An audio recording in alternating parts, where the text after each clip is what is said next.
আসসালামু আলাইকুম। আমি কিল জার্মানি থেকে বলতেছি।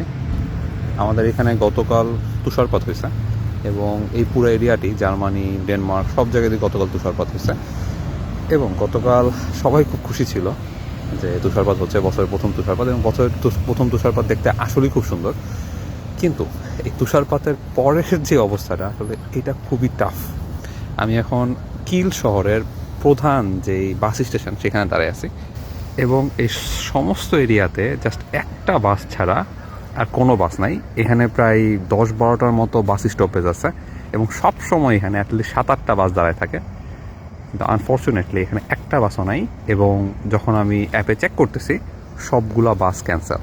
সো কারো যদি কোথাও যাওয়া লাগে, লিটারেলি তাকে হেঁটে যাওয়া ছাড়া আর কোনো উপায় নেই, জাস্ট তাকে হেঁটে যেতে হবে। জাস্ট একটা বাস দেখা গেছে দূরে, ওইখানে একটা বাস দাঁড়িয়ে রয়েছে, এটাও যদিও দূরে যায় বাসটা খুব। এই বাসটা আমি দেখছি গত আধা ঘন্টার মধ্যে। তাছাড়া কোনো বাস এখানে নেই, সব বাসই ক্যান্সেল করে দিয়েছে। সো তুষারপাতটা আসলে যতটা এনজয়েবল, তার পরবর্তী লাইফটা ঠিক ততটাই ডিসগাস্টিং হয়ে ওঠে যখন ঘন্টার পর ঘন্টা বাসের জন্য দাঁড়ায় থাকতে হয়, হেঁটে যাওয়ার উপায় থাকে না। আসলে এটা খুবই টাফ। যারা তুষারপাতের মধ্যে থাকে তাদের জন্য জাস্ট দেখাটাই এনজয়েবল, বাট ওইটার মধ্যে বেঁচে থাকাটা খুবই কঠিন।